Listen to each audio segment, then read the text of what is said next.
Hey all, thanks a lot for joining Growth Circle. Today we have a very special guest, Deepika. She is our senior, both mine and Sindhu's senior from engineering college. Deepika is currently a certified childbirth educator and a birth doula.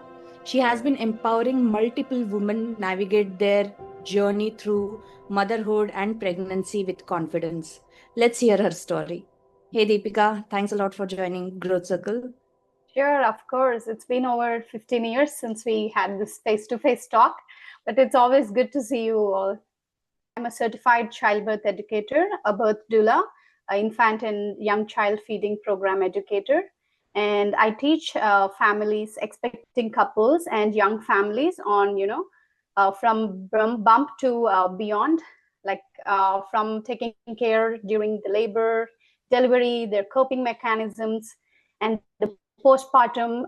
That's what I teach the dads to be, mainly on what to expect during postpartum and how they can be part of everything, and newborn care and helping new moms with their breastfeeding, and also starting solids for babies. So this is what my genre is so far. And how it all started is 5 years ago, I was one of those pandemic new moms, where I've always been, questioning myself about what's going on with, I was first time pregnant, and just learning and starting along what's going on. And eventually, when my daughter was 6 months old, I around 3 to 4 months old, everyone around me started asking, like, are you when are did you start solids, or when are you going to start solids? I'm like, hey, I'm just now done with the birth, labor, delivery, and breastfeeding. I'm still continuing breastfeeding, and now this is another chapter. So I started learning more and more about weaning, different types of weaning, and then I decided, with our daily life, I decided to adapt to baby-led weaning. So that is how I started. I had that confidence in myself and in my husband. We both empowered ourselves to start solids for our daughter, like doing the adapting baby-led weaning. My parents were here with us in the US at that time, and my dad was really surprised to see Myra just picking up the first food of broccoli and carrot, and just chewing and biting, not too much of intake, but that first bites, my dad was just secretly recording how Myra was eating and everything. And my dad was like really surprised. And after Myra's that first meal, my dad sat with us and he was like, why don't you share this on the Instagram? So, everyone knows, like, babies can do it. And that is how we started this journey of starting my Instagram page, Adventures of Myra and Kian. And I started sharing our baby-led weaning journey for about 500 days of baby-led weaning. In the meanwhile, I got pregnant second time. So I started sharing our parenting journey, handling toddler, and how it is with two kids under 2 years, and all about our second time being pregnant, labor, delivery, and baby-led weaning of my second child. And going over sideline, I was also helping other moms answer some of their questions, some of their doubts. So what started as, like, my questions, then eventually led to, my mission of empowering families. So that is how my passion got into becoming, why can't I become a certified childbirth educator, birth doula, and feeding infant and young child feeding programmer. So, I will have more evidence-based research and data with me, and I can also help more families coming over. So here I am 5 years later. That's awesome. Both me and Sindhu being parents, we can very well relate to how important is baby-led winning, right?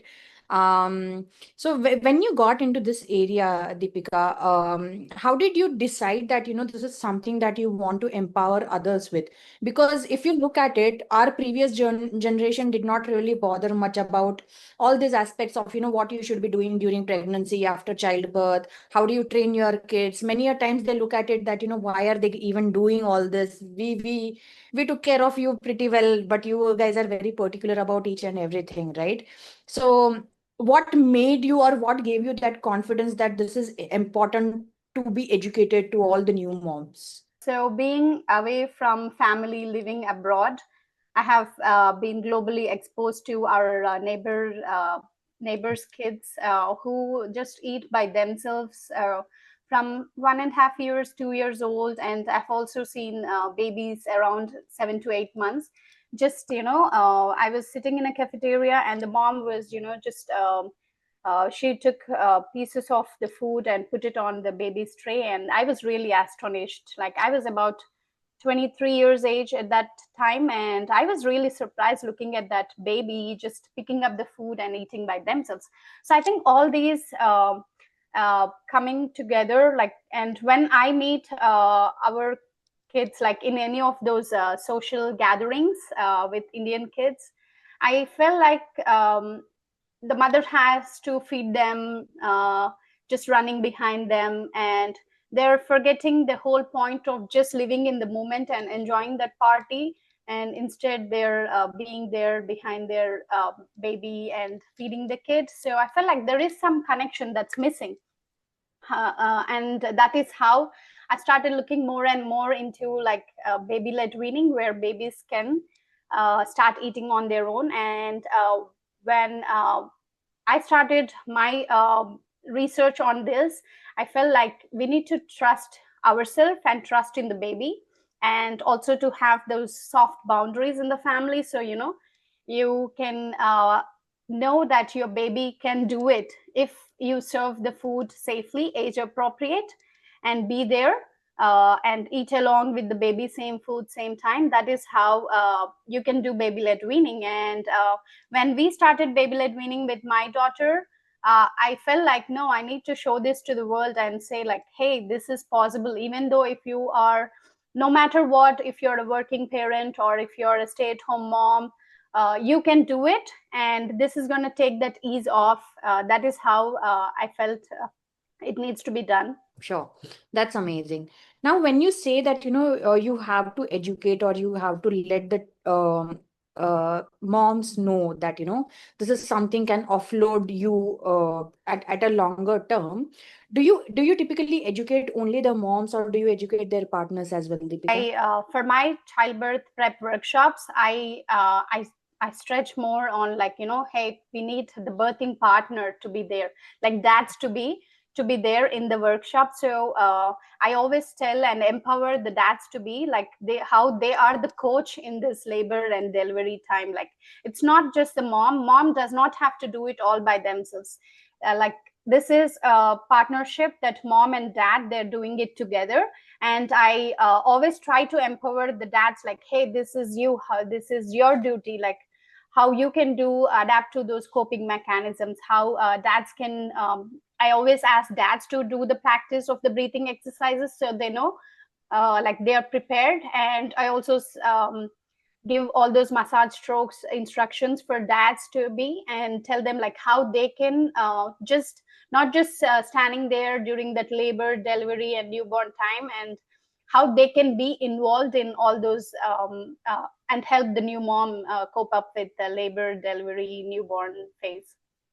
Okay. So it So is you again, highly it's important. important Yes. for the partner to also get involved and Yes. support. And I Yes, always tell, not like, only moms, being there, but getting involved in the activities as well. yes, yes. I always tell, like, moms, you don't have to do this all alone. And I also tell dads about, educate them about postpartum blues, postpartum depression, postpartum anxiety. So dads know what to expect during that phase, during that vulnerable time the new mom goes through, and how they can be involved and take care of the baby and the mom at the same time. That's interesting that you point out that, they should know how to deal with even something like postpartum syndrome, right? Because I, I will not name it, but I have seen men who have just told me the stories very casually that, after delivery I behaved this way, and I said, okay, it's postpartum, so you deal with it, and that's their casual response to it, instead of trying to understand why she is being upset or why she is crying. So every time she cries, it is like, okay, it's postpartum, that happens. So it's as Yeah. casual as that. And I think it's high time they need to learn how to deal with it, and how to be there for your partner. So I think, yeah, that's Yes. an amazing thing that you have been doing, And Deepika. one thing I always tell to my male colleagues or any male friends around my around me, I always tell them the maternity leave is not like mom going on a vacation. It is like mom taking care of herself to adapting to the new role of being a mom, also taking care of the baby. And no, she's not going on a vacation. No, she's not taking on a sick leave or anything. This time is for the mom to digest and get back to herself. I know it takes a longer time, but that shorter, whatever short time she has, she is going on that maternity leave period, not a vacation. So, Deepika, one thing that you mentioned is, your father saw your daughter, picking up her own food and having it, and then he said, "Why don't you post it on Insta?" Me and Sindhu have been following you for a while now, and even we discussed that, she posts quite a few interesting stuff, with respect to how she's dealing with multiple things of her kids, how she trains them in various things, how to be taken them to the doctor, etc., etc. So, how did you start this journey? I know that you started posting few things, a few clips about your daughter, but how did you ensure that you are creating very interesting content on Instagram? How did you go about it?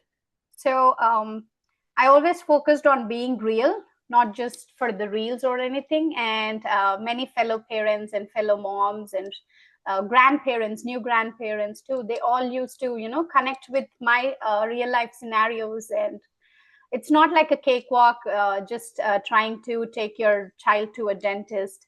It's, and I always say, like, treat your babies and your kids as like young adults of the family. So and also think from their shoes, and doing those little things, and trying to be real and showing our side of real side of story, how it is, sending kids to daycare, or just be it with the mealtime messes, or be it with second time mom. So always I shared about being raw and real. And I think that is how many of the new parents and moms used to just DM me and get connected with the content that I share. Okay, okay. That's And very I've interesting. also got some really, uh, I would say, like not so friendly comments asking us to just brush my daughter's hair before I comb my daughter's hair before I post the meal times. And I was like, well, if you're looking for fancy a reel or Instagram pics, then this page is not for you. We just post raw and real footage. So that is how we are. That's how I usually tell them. And I believe that's the reason many of them are able to connect with you, right? Because at home, that is how they are, where, their Yes. kids are all over the place. So I think, yeah, being real is what helps you. How did you gain so much of Instagram follower? Was it all organic, or, are you working on your marketing? How did you get the followers? Well, it was all organic. It was myself behind the scenes, just posting everyday meals of my baby. And for about 6 months or so, or maybe for about 4 to 5 months, we had 3 digits of followers. It took me a month to gain 3 digit followers. And then 3 to 4 months to just get 4 digit followers. So I never felt down, or felt like, why am I not getting that reach? I always tried to be consistent in what I was doing, and just I trusted the process of what I was doing and not worried about the numbers. And one day I woke up with, like, maybe more than 800 followers or so. Like, just one day I was like, wow, this is really getting viral. And but then I still did the same thing. I did not participate in any giveaways or anything. I just did everything organic, just showing that raw real footage of our parenting journey. And here I am. And just to let everyone of our followers who are viewing this, to let them know, now our page is be renamed as Adventures in Nurturing, because now this is more focused on educational content and all about nurturing from bump and beyond. How do you ensure that you are up to date, or how do you ensure that you are gaining, while during your certification probably you must be given certain level of knowledge, but you always have to upbuild, or you'll have to upgrade yourself. How do you ensure you are doing it that on a constant basis, so that because it's like probably the basic information now is available widely, but when they come to attend your session, I have attended one of your session and it was really amazing and engaging. Okay, and I was like, yeah, tell me more, tell me more, tell me more. So while the new moms or expecting moms are curious about everything, but how do you ensure that you share across the right content, or you have the latest information possible? Well, I we have our professional support group where we keep ourselves up to date with the latest evidence-based information, and at the same time, I also have good contacts with our mentors from my childbirth education association, and we I try to go through some of the journals or up-to-date community papers, and just to keep myself up to date with the information. And I also have my books that are now uh, my pastime.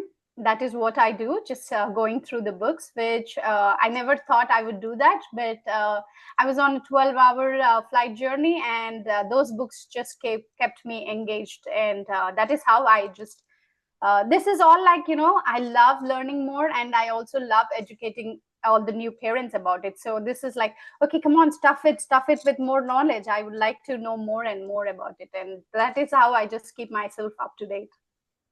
Wow, that truly shows your passion, Deepika. Thank you. Now, when you talk about educating parents, how receptive are the parents to learn more, Deepika? While certain segment might be very curious, but what is the in general response that you are seeing? Is it difficult? Is it easy for you to convince an expecting mom or a new mom to get into this, get educated, and see how important all this information is? Yes, that's a great question. So, like having that knowledge will replace your fear with confidence. So that is what I always tell parents or just new moms or dads to be like, okay, what do I do in the labor? Or having yourself educated with the right tools and right knowledge will replace that fear with confidence. So that is what I try to empower everyone, like, hey, they are and all the new parents now, like this generation, they like to know like why and what and why and when. So I like that type of questioning. So I know they like to get more and more information about this their parenting journey. And since I share about evidence based research and studies, so that is how parents are like accepting and what to expect during that labor time too. Okay, amazing. So there are two terms that we are talking about here, Deepika. One is childbirth educator, which is, I think, fairly self-explanatory. Would you like to shed some light on what is birth doula, and what work you have done in this space? Sure. So a birth doula means woman servant. So what does a birth doula does is she helps the mom who is in labor and delivery, to give her physical and emotional support throughout that entire labor delivery phase. So that is what a birth doula is like, giving just being present there and educating. The doulas give that physical support, like giving those massaging techniques or encouraging mom, giving that motivation to stay active during the labor, and also help them make informed choices during labor and delivery. Oh, okay. Okay. So far we understand your journey, how you started, what is it that you are currently doing. Deepika, you have any long-term plans, in any milestone you have defined for yourself, say couple of years or 5 years down the line? I want to expand the services I do it globally. Well, currently I am giving workshops for everyone all over the world, but I want to expand the services or like from bump to beyond. I'm also working on the breastfeeding webinars, so I can educate the new parents in their breastfeeding journey, and also keep myself up to date with the latest and greatest information, and just have my Instagram page as a safe space, and with all the knowledge and educational content. Like when someone who is expecting, then you could just ask them to know, like, hey, just go to Adventures in Nurturing and follow that page that has tons and tons of information. So that is how I want to recognize myself and my Instagram page, and also my workshops, like just educating them from bump or preconception till their solids journey with the kids. Amazing. While your followers can get all the information from your Insta page, but when you conduct these webinars or workshops, Deepika, is it specific to the audience or the women in US, or are you also looping in people from India, the maybe the women or their partners? So is Uh, it open for everyone across? Yes, yes. The workshops I conduct are from the US, but this is open for everyone across the world. So far, I've had attendees from Ireland, Canada, India, and US. So this is open for everyone. I try to make sure, like, I have the schedule in such a way that works with most of the countries. So I'm also trying to work on Australia and New Zealand timings too, just to try to address new parents. They want to join the workshops, but they are in different time zones. So I am still trying to work on my schedule, and try to accept many more and more new parents. Now, if an expecting mom or a new mom has any queries or wants to connect with you, what is the best possible channel or option that they could reach you out? Yeah, they can shoot me a DM on my Instagram page, Adventures in Nurturing. I am Deepika Ganta. You could see my picture with my two little kids in the profile picture, and I have made quite a good few virtual friends, mom friends, via Instagram, and I'm like their ears, like just the new moms. They try to vent on what's going on, or went their postpartum phase, and I'm all ears, so I just listen to them, and I just try to be that support they want at that time. Yeah, yeah. And I know there are many things that goes in our mind while, while we are pregnant. Every day there is a new thought. And then, the next day I'm like, why did I even have that thought, right? So yeah, any message you have for expecting mom or new moms, Deepika? um, so for expecting moms, new moms, just hang in there. It gets better one day at a time. And I always tell them, like, involve, just educate yourself with all the information you have. Come join one of my childbirth prep workshops or breastfeeding webinars, or starting solids. So that way you would feel confident on how to begin that new journey you're going through. Awesome. Amazing. Probably we will share the details of your workshop in case you have any upcoming workshop scheduled. Sure. In our video itself, we can share it. And, your Insta, of course, we will be sharing it anyways. So thank you, Sindhu and Apurva, for taking this initiative of developing Growth Circle. This is really empowering for all the women out there who are trying to be entrepreneurs and leaders. I saw your page, very informational and very motivating for all the fellow women who are still in a dilemma on, to take those first steps into their next step in the career. So this is a great space, and I really appreciate it. And women empowering women, and what else can we expect? That is something real feminine power coming in.